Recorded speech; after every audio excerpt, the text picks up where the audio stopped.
If information and technology was the answer, leadership's given direction, creating the environment, and people feel like they belong to something. Two minds creates a third, more powerful mind.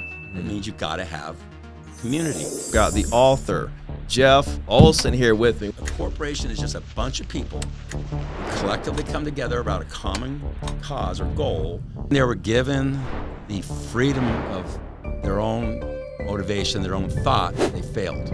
This is one of the most fundamental things to success is laws of association. You can always find the content that can make a difference in your life, but it's not going to be the hows, it's going to be how you do the how.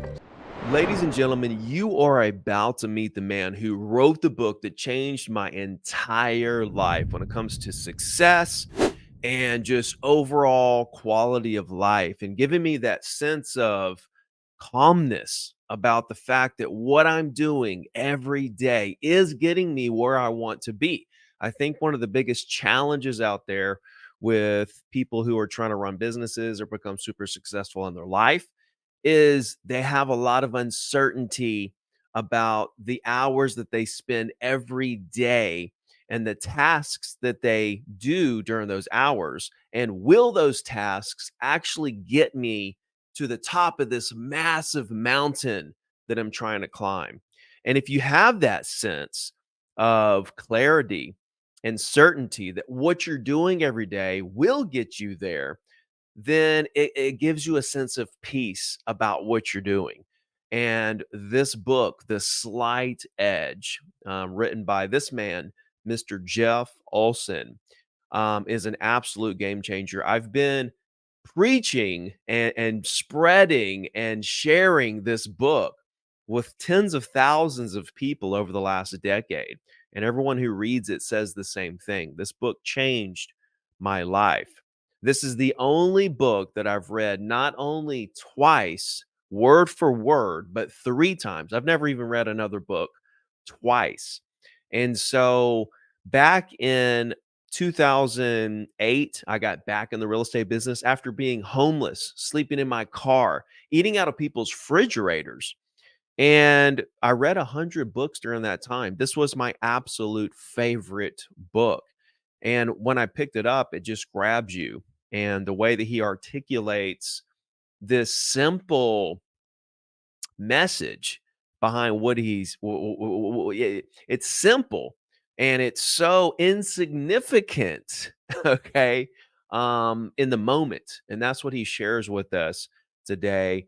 I can't say enough about this interview. This is my favorite interview that I've done so far.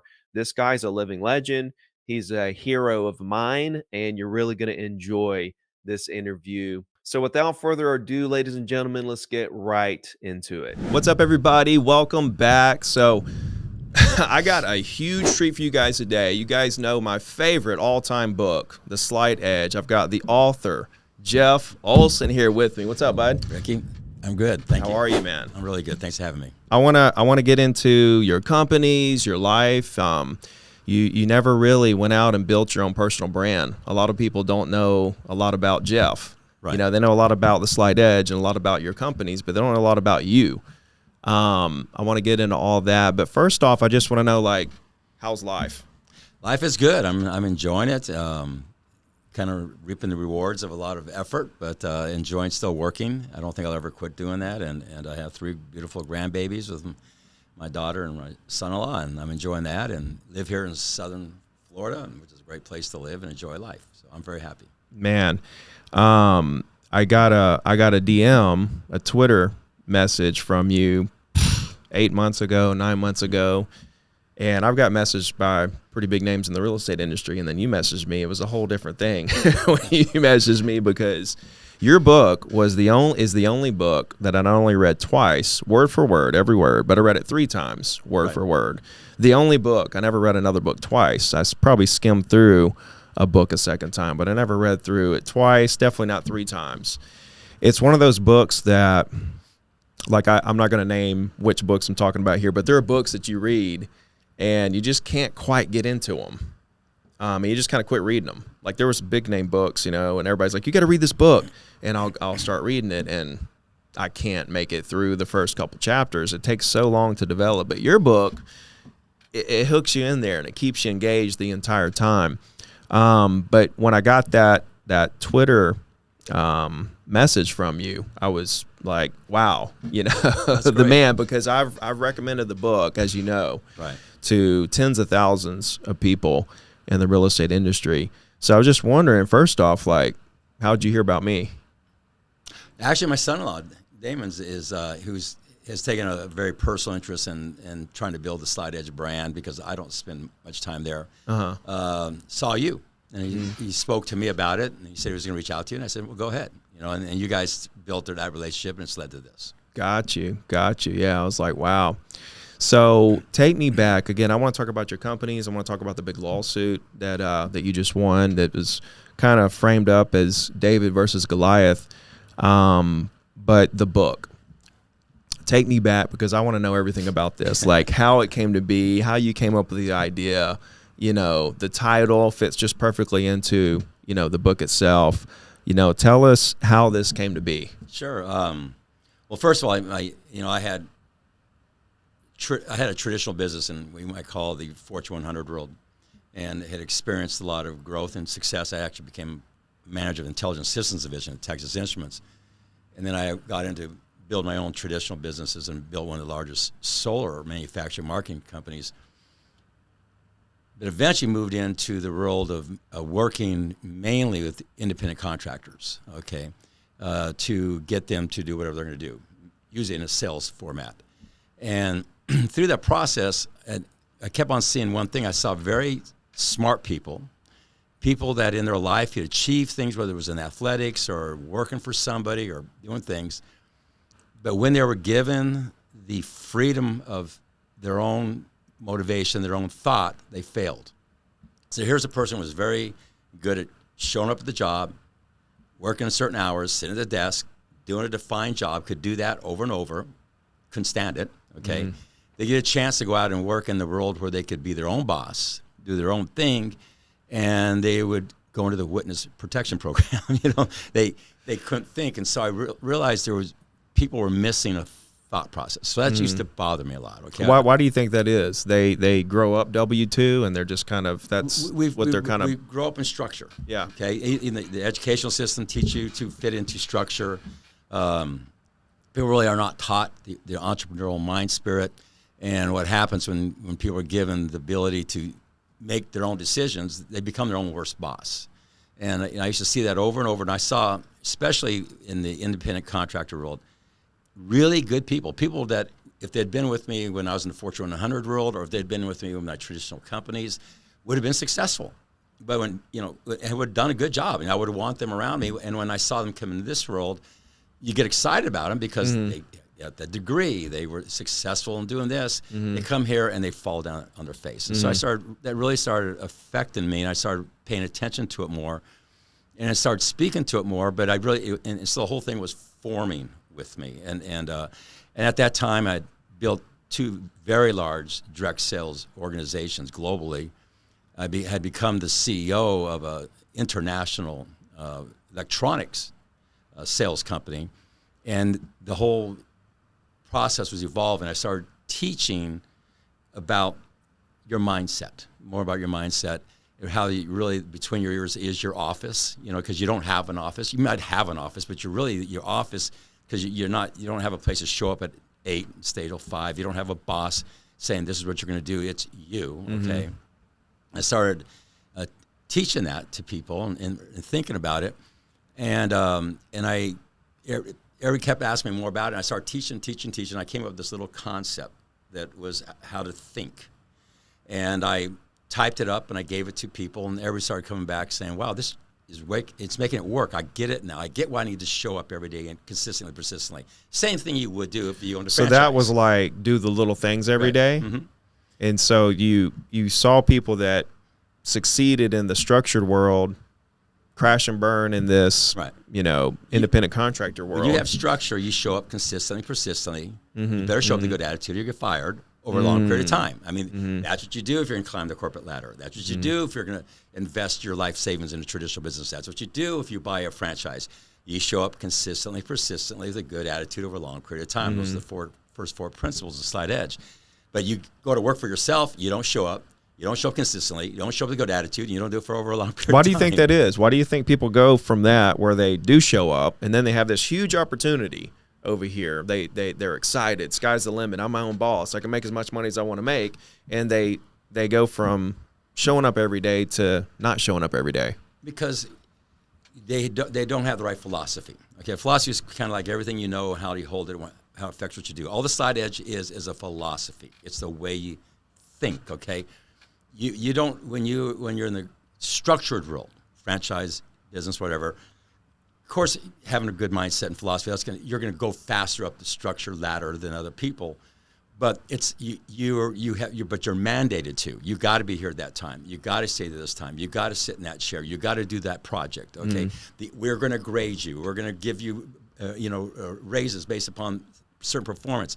There's a structure around you, and all of a sudden, you don't have that, and you don't have the right philosophy because now you're in control of your own self, and you won't do it. Okay, and so that's what it was. I wrote about that, and when I gave it to people, like I said, they started coming back to me. And what was the moment that it clicked for you where you were like, wait a minute, it's because they're not doing the little things every day, to where you thought, let me form this into a document? Well, enough to give to people. Say, you need to read this. You need to know you need to be somewhere every day. Well, what happened is I'd come out of that, okay, and that's where I was at, and I started formulating this in my head.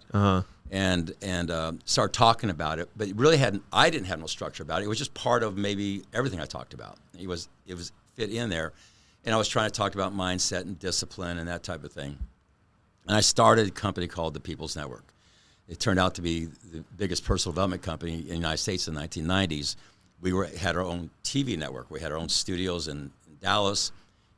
Brian Tracy, Jim Rohn, Les Brown, Dennis Whaley, all those people would come in. And we would film them, and we had our own uplink facility, our own transponder and a satellite, and we'd shoot down.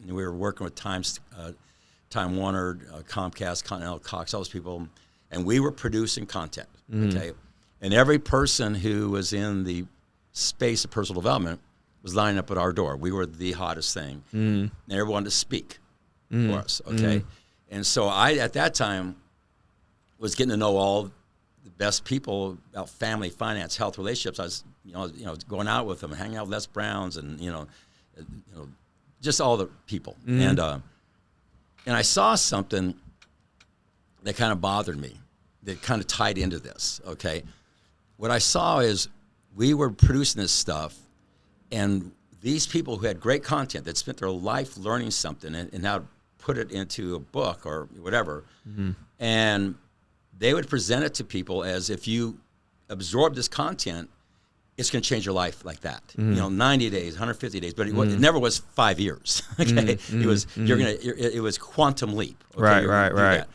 And so I found myself being the person producing all the content, putting it all up, and these people were speaking how they speak, and everybody was getting the information, and they would have that, what I call that day of discuss, that day of decision. I always think the day of decision comes after the day of discuss, and I talk about that in the book.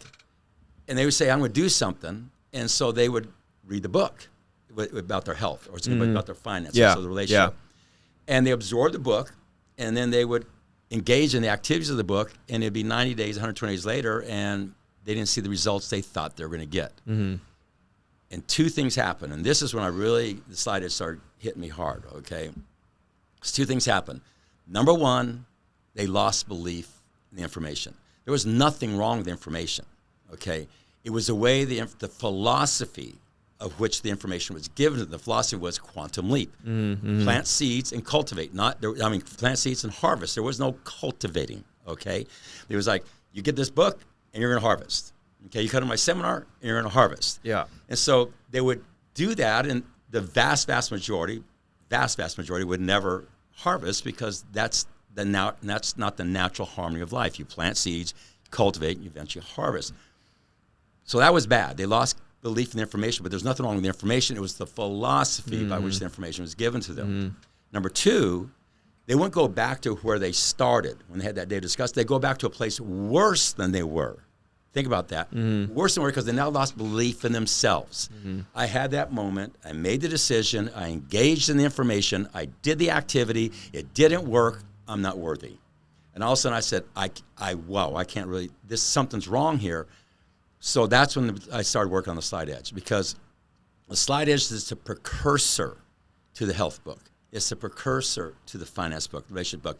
It's the book that's going to tell you, no, quantum leap doesn't exist. If they tell you quantum leap, run. Okay? The philosophy is show up consistently and persistently with a good attitude over a long period of time, cultivating to make it work.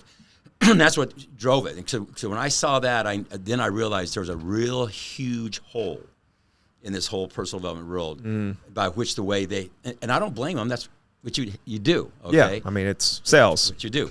Okay, and so that is what got it going in my head. And so I actually typed up, I think, 120 pages. I sent it out to my friends. I didn't have the name, the Slide Edge yet. And they all came back saying, wow, this is really great Was stuff. it named something at the time? It was nothing. It was just nothing. It was just a document. Okay. Yeah. Don't ask me. And this is after the People's Network. This is after you witnessed all this. Right. Yeah. This People's Network was like the icing on the cake from all my business experience building companies and building sales forces and being perplexed. You know, like Jim Rohn says, don't be perplexed by the perplexed. They can be perplexing. Was Jim Rohn one of the speakers there? Jim Rohn was a big part of my life. And I actually say that at the beginning of the Slide Edge. Yeah. You'll see Jim Rohn in this book. We became really good friends during in TPN, okay? But so then when I saw that stuff, I went through that. I did the 120 pages. I sent it out. Everybody came back and said, wow, this is really cool. So I actually went to Mountain Shadow Resorts in Arizona, got a room, went and set up in a corner of the resort looking down at the pool, sat there for 4 days, putting it all together. Actually starting to put together all this in my brain. Started drawing. The first time I drew a line, and I drew the K. And what year was this? What do you think this was when you did that? 2002, 3, it's back in there. 4, yeah. Early And 2000s. So I was putting it together, and it didn't have a name. I came back, started really writing everything, and then I gave it the name Right Edge.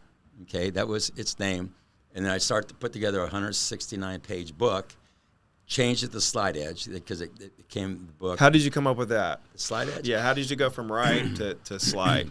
Because Slide is more indicative of every single day doing the Slide thing. But did you brainstorm and just think, I got to make this title better, and just brainstorm and come up with a bunch of different ideas? Did you sit down and go through that process? I really liked the Right Edge for a long time. And it just got to that point. I had this epiphany one day that that's the right thing. And then I went to get the name, and actually the name was owned by somebody I knew very well, Paul Meyer, big person in personal development. Contacted him, was able to work with him and acquire the name from him. And had the Slide Edge, and he'd used it 30 years ago. So he had the Slide Edge before. Yeah, he'd used it 30 years before in a company called SMI, huge training company, a long time ago. And what was he using it for? Same thing? It's kind of the same concept, but his words were different. And I never seen that information. I didn't even know he was using it until I went looking for it, and I realized they said, this person has it. And I go, well, I know that person. So I contacted him and got it from him. But in doing so, then put the book together, sent it out to about 200 of my friends. My whole goal was nobody ever has to ask me about it again. I don't want to talk about it. And it just took off. And it has exploded into millions and millions and millions of books. So you wrote it so your friends would leave you alone. So is that the definition of introverted? Well, I'm definitely an introvert extrovert. I'm gonna write a whole paper for you, so you leave me alone. So they loved it and it took off, but it was it actually in a book form at that point, or was it like regular paper? No, it went from paper to a softback, 160 pages, to now it's a hardback, also softback, to a much larger book, because as it just took. I mean, when I say took off, it took off. It didn't take off in my world. It took off in my world's world. They started word of mouth. It's done what it's done on word of mouth. This book's really not had any love as far as marketing.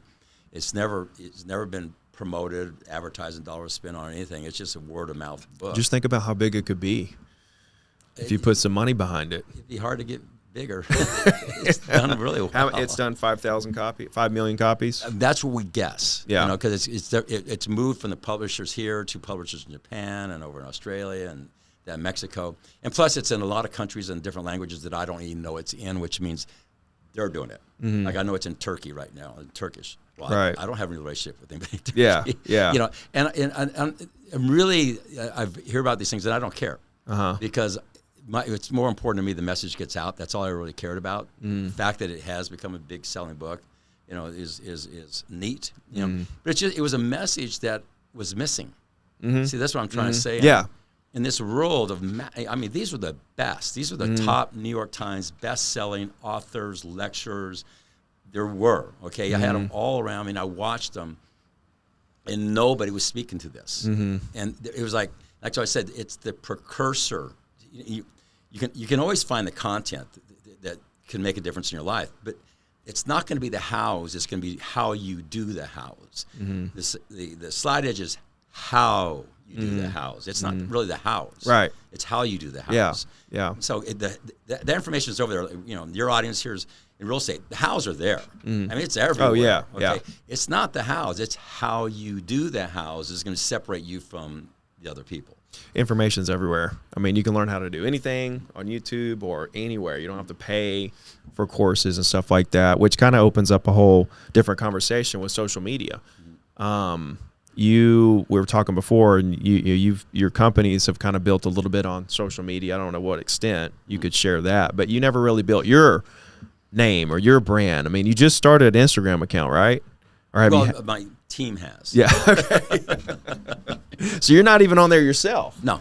Do you go on social media at all and look at anything? I stroll through Facebook and Instagram a little bit, and just to see what's going on. Right. I don't engage. Yeah. Really. You know. Coming from your world where, you know, no social media existed, and now you're in this world, and you kind of go on there from time to time. What's your perspective on social media? And I think it's brilliant. I mean, it's a great. It allows you to cast a very large net. Okay, and so my companies use it. I mean, we have a whole staff they do, and that allows you to cast a very large net. But I think this is why I've been successful in using it, because I'm one that believes that you cast a large net to create a real relationship. You know, and so I'm really big about creating environment associations. The best analogy I can use is, you know, if information and technology was the answer, okay, everything would be solved already. Because you just go back 10 years to now, there's way more information about anything you want to know about. Finances, relationships, health. It's times 100 it was available 10 years ago. If you want to know, you know, if technology, the ability to access information is like light years ahead it was 10 years ago.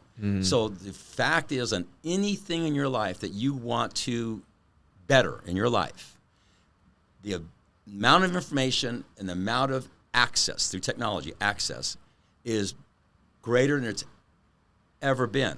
So why is it finances are getting worse? Relationships are getting better. Right. Health's getting better. You got to ask yourself that.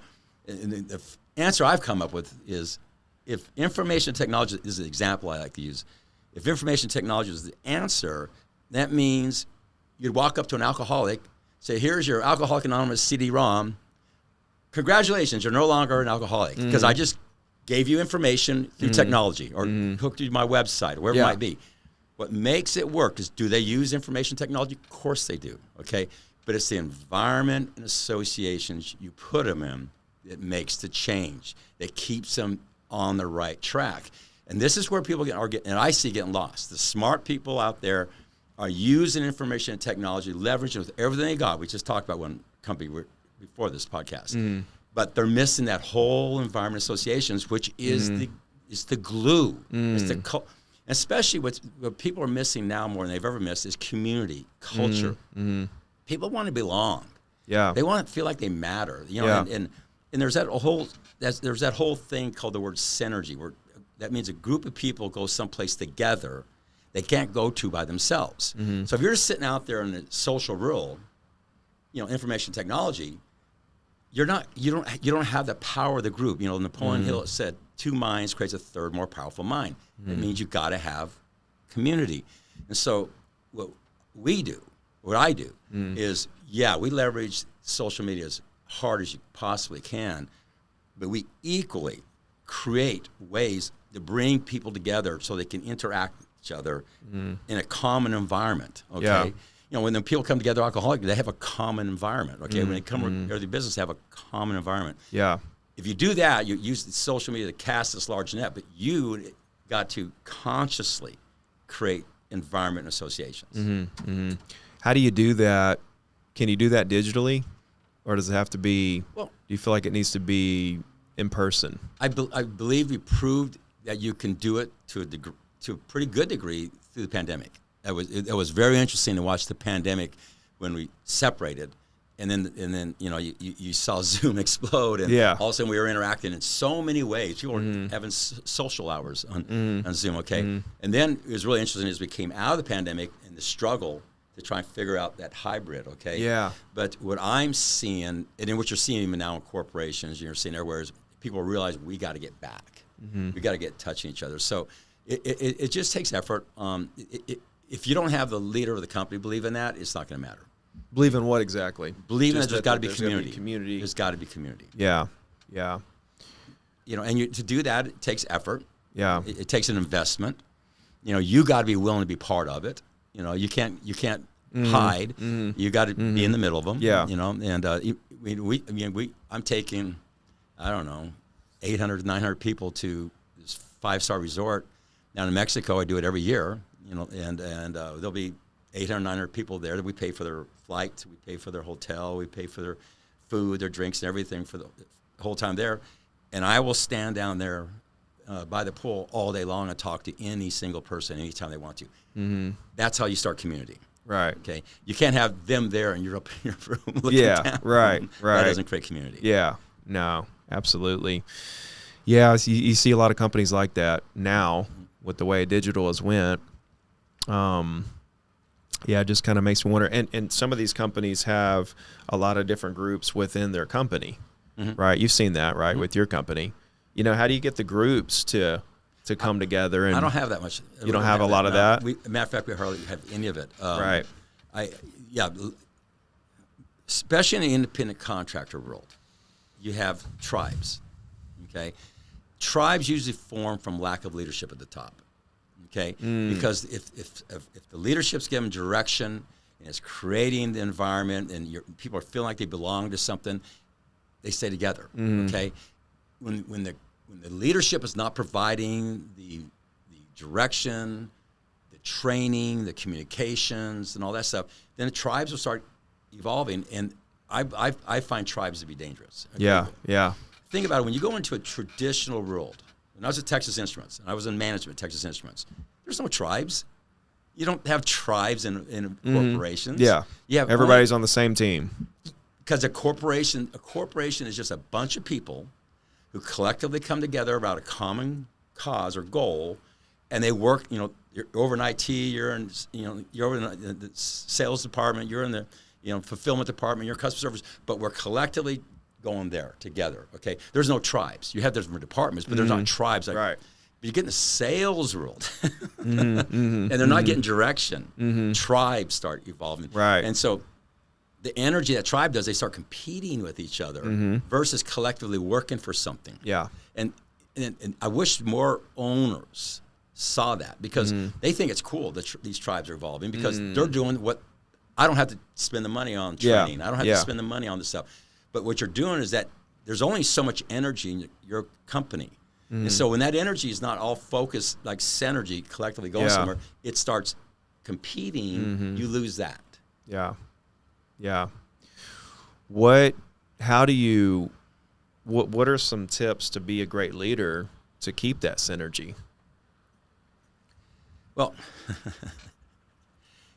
to me, a great leader has to have integrity, character, purpose, and meaning. Okay, it has to be real, and people are going to read you. They're going to. When I talk to people about leadership, I really speak a lot to. I believe, okay, it doesn't mean you believe, but I believe there's an unspoken language. I believe I'm an energy person, okay? And I believe people will only respond to what I'm doing, who I am. So if I'm not living my life the way I want them to be, if I'm not doing what I want them to do, okay, then it's hard to be a leader, a genuine leader. So it's not that complicated. It's what's that saying I just recently heard? What's a definition of a good shepherd? Smells like a sheep. Okay. And I believe that. Right. Yeah. 100%. When I was actually in the field selling, I had way better response from agents as I was in production, getting listings, showing properties, showing your language changed, your energy changed. Right. And then when I got out of production, it's still great. People still love me. I'm still growing. Everything's awesome, but it's different. And I feel that. And you can't say 100. You can't. The production you did when you're just selling versus the production you do when you are managing. I get that.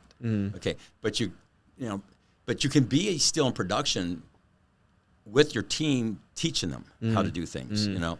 You're still engaged. They see that you're part of that process. Yeah, that you're not in the ivory castle. You're still leading by example in terms of output, work hours, all that good stuff. And they sense that you know what's going on. This is cool, man. It's fun stuff. Thank you for hanging out. I want to switch over to your company. Number one, tell me about your company that you're running right now, and then want to get into this lawsuit and everything. But what is the company? Well, there's a couple of different ones, but Neor is the big one. It's a direct sales company. Okay, but it's very different. What you might call the typical. It's a very e-commerce, direct-to-consumer model. The vast majority of its sales are just to end users, not involved in the business in any way. Okay, so it could compete in the e-commerce world. It could compete in the direct-to-consumer world, independently of the direct sales world. Okay, it started out in skincare. It's moved into wellness, into hair care, and into fitness. Really focuses on cutting-edge technology. Looking for universities, breakthroughs, patents. We're always looking for products that are unique, are exclusive, first to the market. Patents are things that we have that have a barrier of entry from anybody else replicating or duplicating them.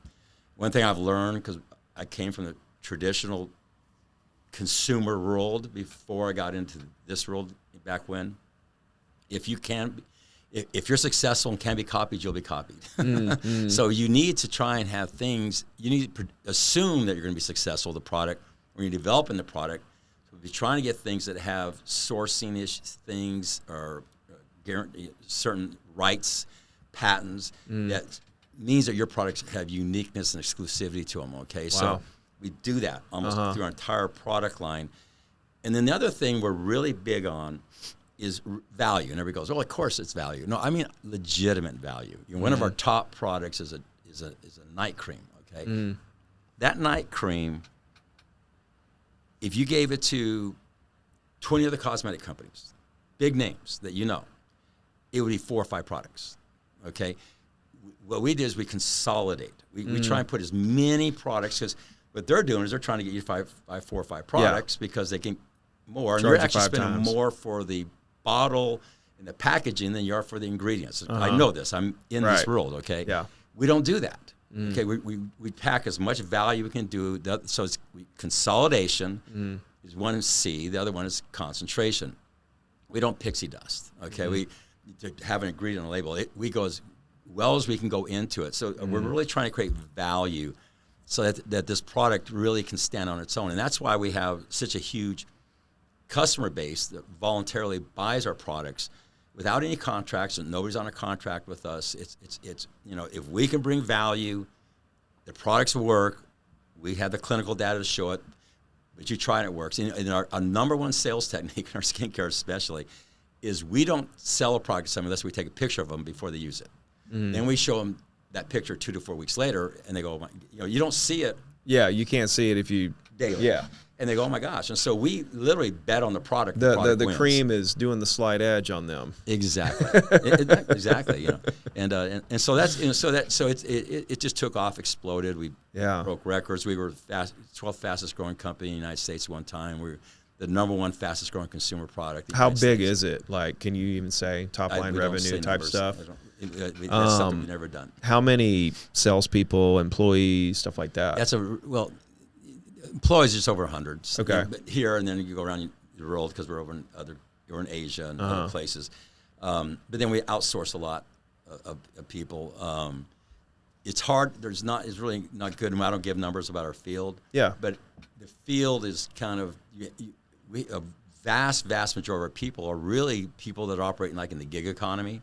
All these people looking to make an extra $500,000, $2,000 a month, just maybe driving an Uber, doing a DoorDash. Well, that's a huge group of people who just love what we have because they can just sell our products, build a little book of business, because one thing about our products is people repeat. So you go out and get customers, all of a sudden it's repeat, and you can be doing that while you have your job with your family. Most of our top income earners were housewives who started to just make a little bit extra money on the side, and it exploded for them. Yeah. And so that's the vast majority of our sales is just a bunch of people who are making secondary, It's really cool to build a business like that because your salespeople are kind of built in, and they're basically kind of, in a way, kind of your customers that turn into salespeople. Right. It's really but it's organic. Because most of our, first of all, the vast majority of our sales are customers just buying the product. Very little of it's really going to our people who are, we call them brand partners, people who are partners in our brand. Okay. But what's so cool is if once they start generating that income, just selling, then also they have other people say, well, God, you're just selling these things. The product works. You're making some money. I'm interested. And all of a sudden that pops their head a little bit and they move in. And the slide edge is a big part of this because we really are. That's when we start really getting into, okay, now you want to be in your own business, okay? It's going to start your mindset, how you think, and we start down the whole slide edge training. We start down that whole process. And to get them to understand now you're in your own business and your mindset's going to have to change. Yeah. You said that you guys use social media and stuff. Is it just through the salespeople just posting about their success, or does the actual company, the corporation of it, actually use social media to advertise and stuff? Two problems. We're doing it ourselves, okay, out there. But what we're really good at is we have a back office, and in the back office, there's a whole set of trainings on how to do social media. It teaches them how to engage, when to post personally, when to post your product, how to do that. There is an art to that. And people have a tendency to overdo it. Yeah. Okay, they need to stay more on their personal side. Yeah. And just sprinkle in the other side. So we Right. teach them how to do that. We show them how to do that. We're constantly updating that content because, as you well know, the algorithms are changing. What worked 6 months ago is not working as well now, but what's working now will work differently in the future. So constantly upgrading that back office. We're constantly teaching that weekly. And what in this one studio thing we have that we shoot out, and then we are constantly giving them assets that they can use to put out. But we're really teaching them how to do their own assets because there's nothing better than you live talking. And we teach them how to just be raw, authentic, and transparent. The dog barks, don't cut it out. People like the dog barking. Yeah. The kid comes up and cries, go with it. Don't try and be anything other than yourself, and that just gets people to relax. But we teach that to people, and so we give them what they need, maybe until they have the confidence to be more of the message themselves. At first, for a new person, maybe out of their comfort zone, never done anything like this before in their life, but is intrigued by it, you want to give them something to get them started. Well, that would be using other people's stuff. But eventually, if they're engaging, they'll start realizing, hey, the more I put more of my stuff in, while using other people's stuff, my success goes up, and all of a sudden they start becoming their own person. And we have people become, social stars. I mean, just they're amazing. Yeah. They're on camera every day. Yeah. No, it's amazing what happens when you start using social media. Some people are better than others. They have that little it factor. It is the slide edge, though. You've got to do it consistently, persistently for a long period of time. It's like the hockey puck. You plant the seeds, you start doing it, you're getting no results, you get no results, you get no results, you get no results, you get no results, and then boom, it goes. And that is what the slide edge is all about. You got to stay in. You got to stay in doing the proper activity with a good attitude, when you're not seeing the results. The same thing you do if you're farming. And we actually did a data analysis on our in our sales force. Okay, and this almost ran consistent through everybody. But say somebody got in and their goal was to make an extra $1,000 a month. Or their goal was to make $10,000 a month, or their goal was greater. We have them all. Okay, no matter what it was, if you took when they started and when they achieved it. Okay, so let's just, I'm going to use a round number. It's easy to do. And let's say it was, I'm going to make $1,000 extra a month on top of my job. Okay, and they say they got to it in a year. It could take 2 years, it could take 6 months. 10,000, I could use any number, okay? But we're going to use 1,000, and they got to it in 1 year, okay? No matter what it was, if it was 10,000, it took them 5 years. You could just run the math, and it was almost this every single time. Halfway to the time, so it was 1 year, halfway to it, they're at 18%. They're making $180 a month. But they're 6 months away from making $1,000 a month. That's what the slide edge is all about. You've been doing the right activity consistently, persistently for 6 straight months. Your goal is to be making $1,000 a month, and you're making $182 a month. Okay, would you keep going? If you understand the slide edge philosophy, you would keep going because you were just right there to go. But most people don't do that. And see, that's what we train a lot is. That's why you have to be there to help a person along. Because, see, in the traditional world, you got a job, 6 months, you just keep going. You buy a franchise. The rule of thumb in franchise, you got to invest 5 times more you want to make. You want to make $50,000 a year, you got to invest $250,000. Would you quit showing up 6 months later? No.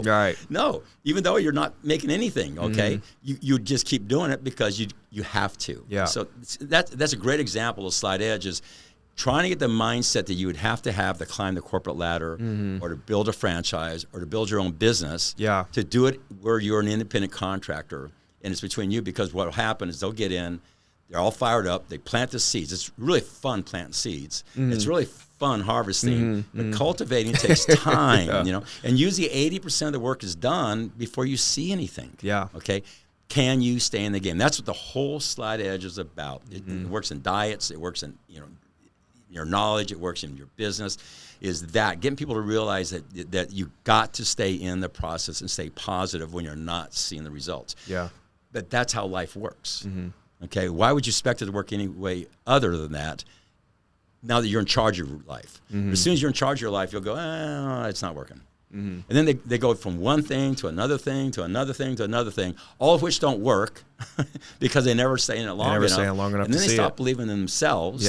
Okay, and they start now looking for entitlement versus responsibility, and life becomes miserable. My entire life is a slide edge. Everything. I wanted to make $1 million. It took me 17 years from when I got my real estate license to the year I made $1 million. I just hit 100,000 on YouTube. It's been 7 years, and it's just been 20 or 30 subs a day. And I never had anything go viral. You probably did the math. You said 7 years. You go 3 years, it was way down here. After 3 years, I was at about 20. Okay. See, there you are. You're halfway. I said 18%. You're halfway. You're 20%. Exactly the same thing. Halfway for us was 18%. Running through all these things. You're saying you're about halfway. 20%. That's the slide edge. It is. You got to just keep pounding. When I read the book, the one reason it really hit me is because I was already doing it. I was already doing all the little things every day. It just gave me that little extra confidence behind it, like you're doing the right things. And that's what I wanted out of the book. I wanted people. It was real important, and why it worked a long time ago when I was just teaching it, because I go, you can do it. It's not there's anything in here that asks you not to do. What you got to understand is you got to be more consistent about it, okay? What it did for you is it validated what you're doing. And so when you got validation. And I needed it. It wasn't like I didn't do anything. I needed the validation. And it was so good. Were you a writer? Did you write stuff before that? No, I'm not. Because you put a lot of authors to shame. I mean, you made a lot of big names look like a kindergartner.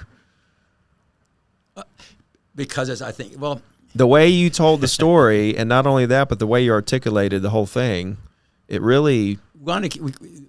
I know you've been around a lot of big people, a lot of big personal development people. A lot. My whole goal is if this is going to be a book about doing little things, keeping it simple, keep it simple. Okay, I want people just constantly going, aha.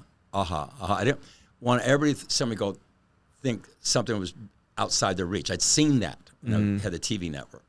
And so the whole time in the book, I was just trying to make it relatable to a person that was searching for what to do, knowing they could do it. They just were not doing it long It was just enough. that one little missing piece. Where do they teach you that? They don't teach it to you anywhere. So when you had the People's Network and had all the big names come up, nobody really did they even mention this could take a little while? You know, you really got to stay in it for a while. You got to be patient. Well, of course, they say that, but if you really look at it, it's quantum leap. It's this is going to change you in a hurry. Come to my seminars, it's going to change you in a hurry. I'm not putting them down. Of course not. Content's good. These are good people, and they've helped millions. Beyond. Right. Okay. I'm a huge proponent, believer in it. I was just trying to get people to give this content more time. Okay. You know, my whole thing is I have like the 7 things I want to show up consistently. You know, with a good attitude over a long period of time. You got to have desire. You got to have faith. You got to be willing to pay the price because there's a price, and then you got to do it with integrity. You know, people always, that was the 7th one. It was like, well, what's integrity? I go, you got to do it, and nobody else is watching. See, this is the hard part because remember, I'm trying to replace the philosophy of your mind when you are in a job. You have structure. Okay, you show up because you have to because you're being watched. Okay. Yeah. You know, you're building you invest a couple $100,000 in a franchise. You show up because the couple $100,000 is watching you. You know, and maybe your spouse is like, you just spend a life saying so. Integrity, though, in the slight edge, when you're kind of just out there by yourself, you got to have your own integrity. You got it when nobody else is watching. You got to do the little things. And this is where I always say, so sliders doing the little things that seem to make no difference at all in the act of doing them, and you do them over and over and over and over. Because I can take anybody. I can take anybody in the real estate industry.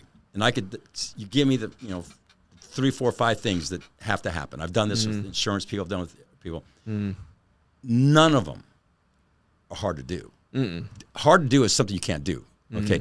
Easy to do is something you can do. It might be not something you like to do. Yeah. You might be uncomfortable, right, but you can do it. Okay. You might not be good at it yet because you haven't done enough, but you can do it. Okay.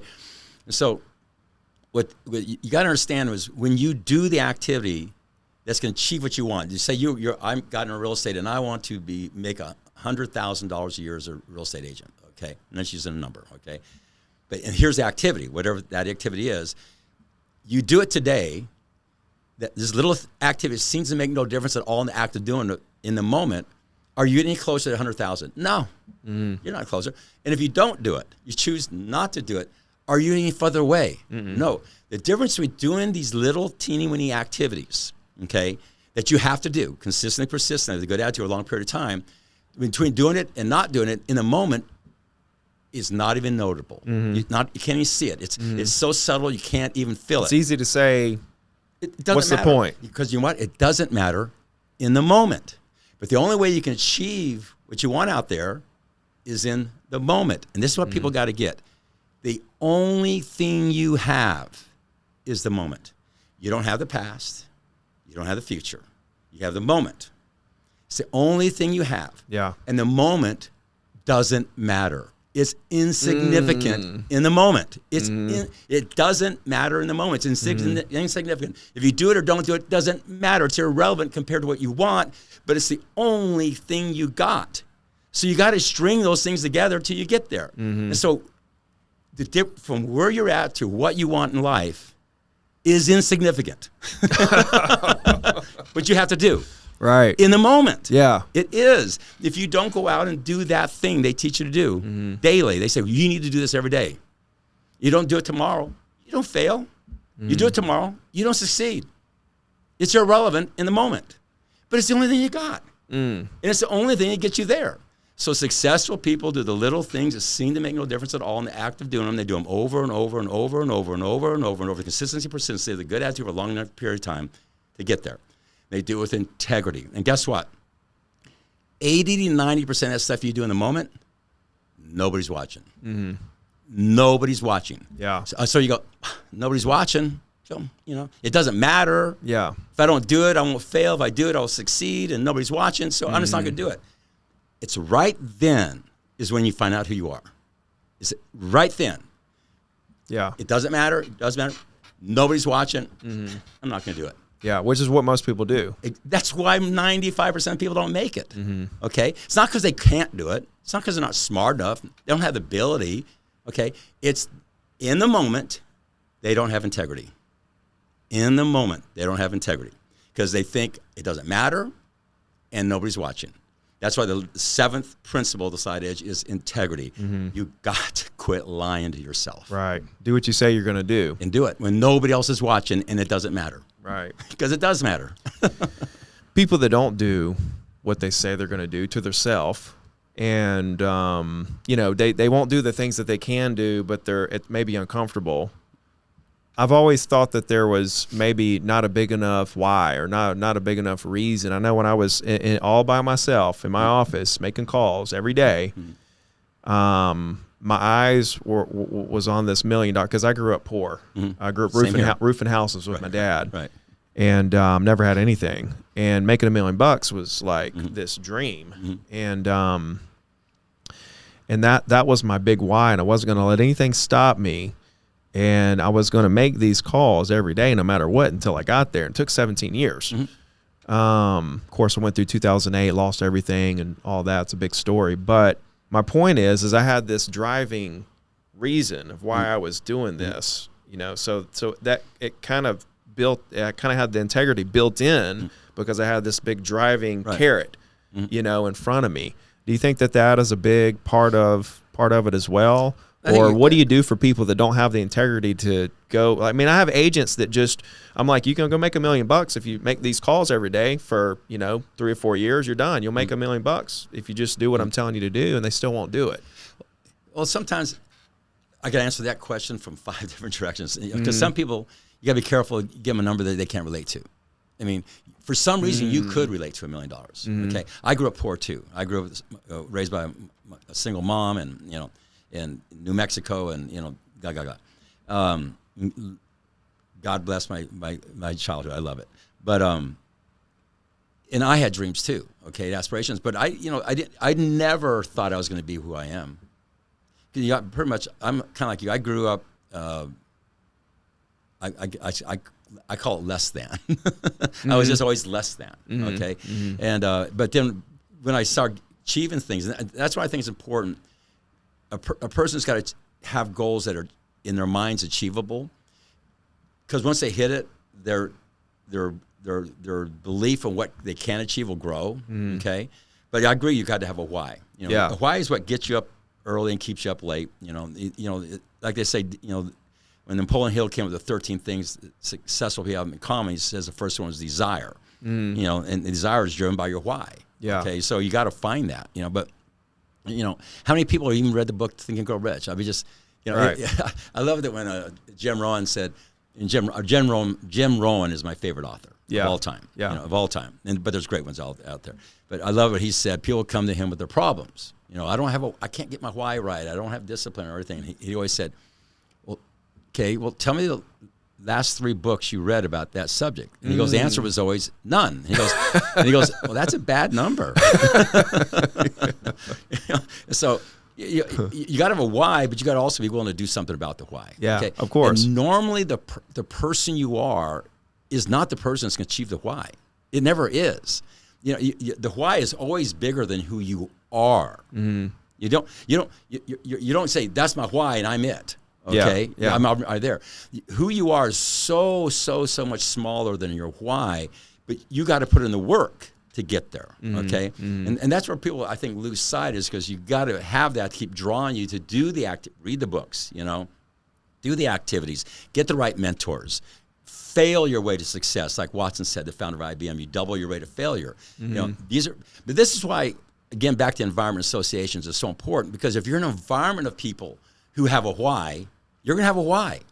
If you're not in an environment people don't have whys, you're not, you are the combined average of the 5 people you associate with the most. If you're around 5 negative people, you're negative. So if you are, you need to weed your garden and go find 5 positive people. If you're around people who have no whys, you're not going to have a why. And so it's very Yeah. important. Laws of association are one of the most important.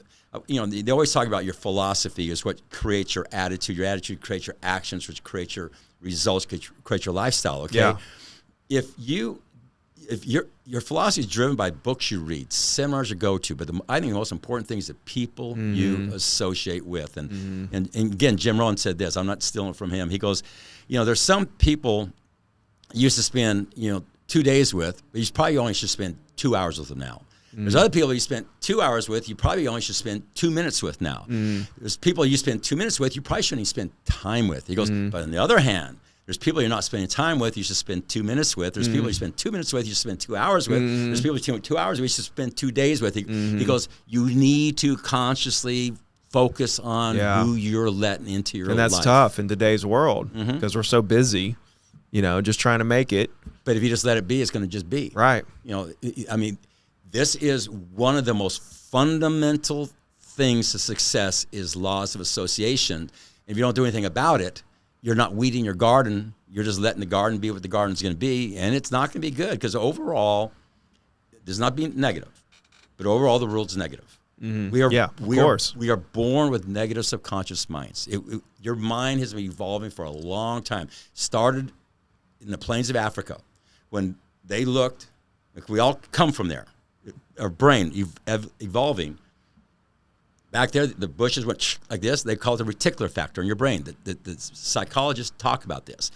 And what it has, you look because there's an animal can get you.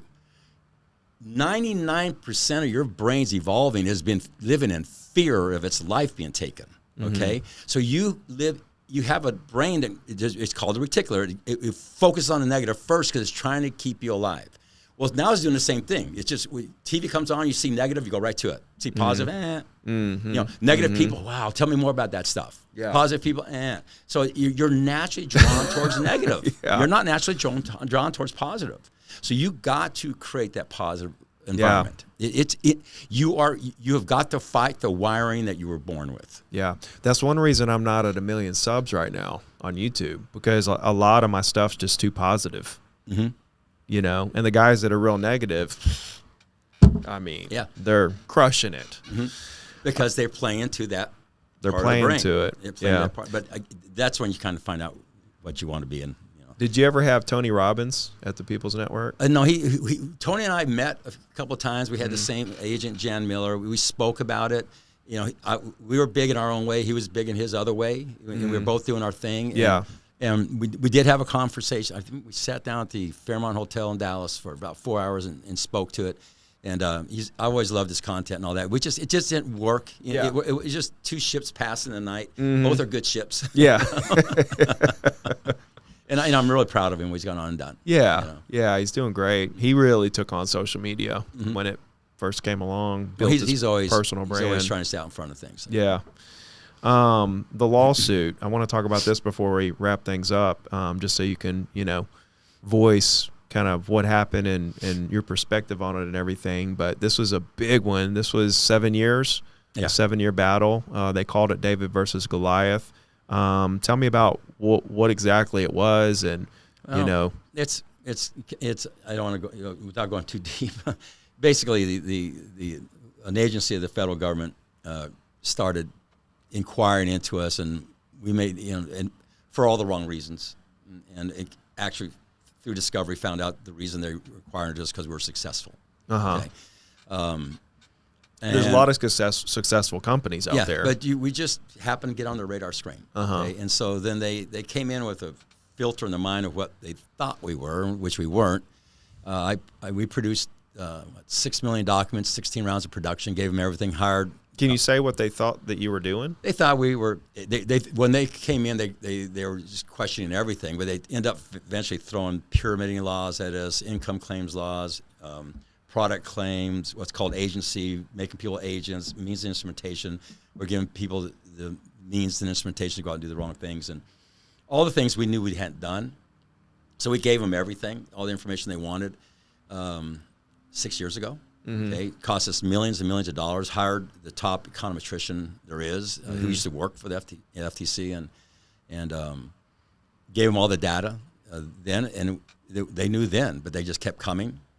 because what I have learned through the process is they tell you this when you sit down with them. There's a thing they call it choking.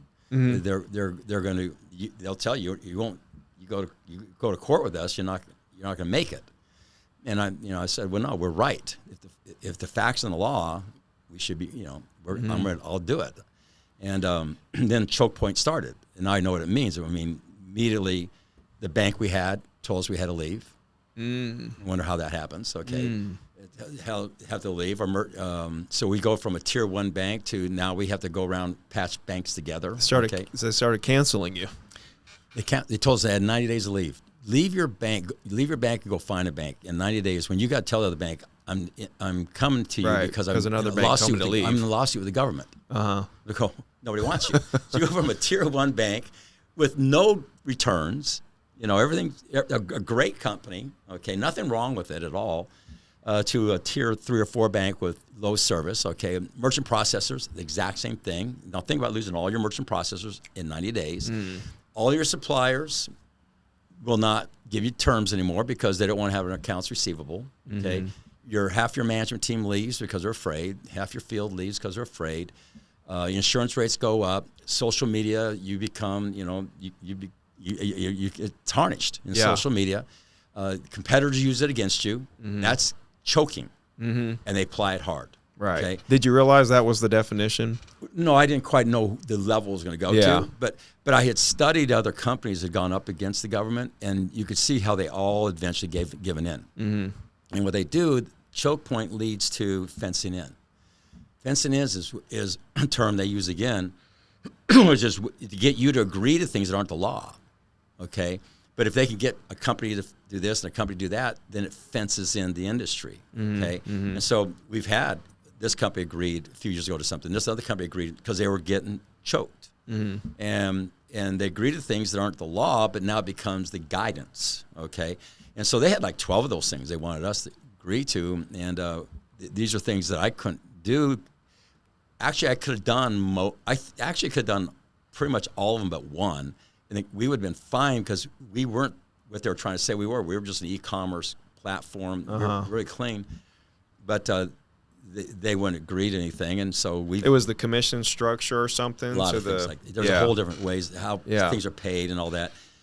Basically, them putting massive pressure on you to agree to things that aren't the law. They need to go to Congress.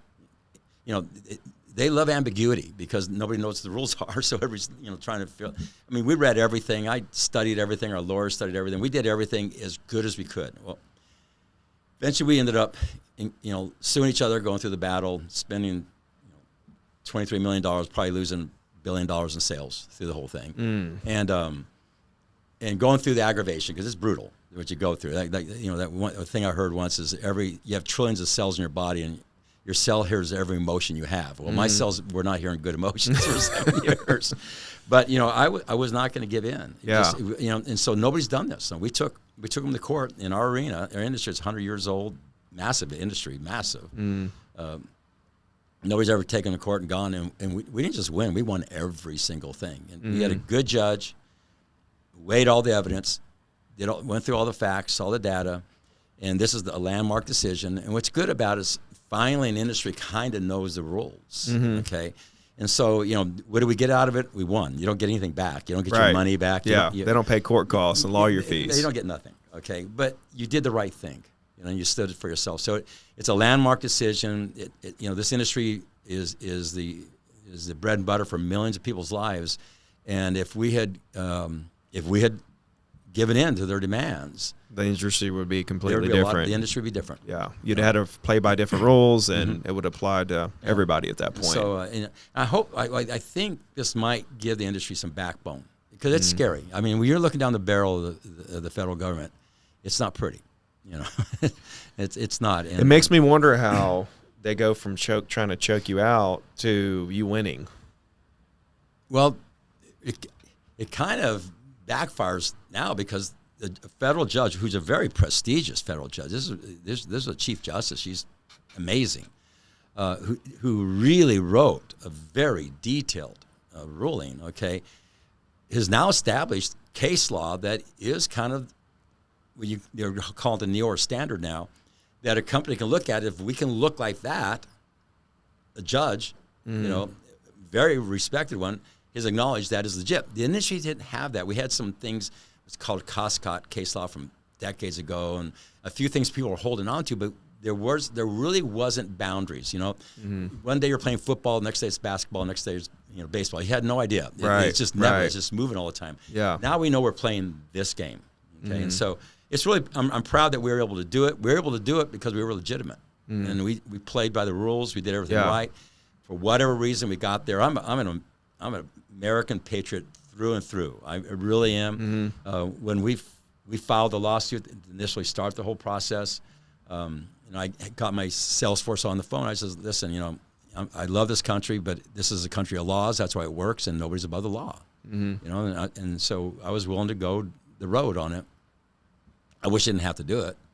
It's not a fun thing. You said that that it was kind of, you feel like it would. They kind of look at independent contractors. That do you feel like it was kind of an attack on independent contractors? Well, I know they went after agency, which is your independent contractors are agents, and they went after that really pretty hard.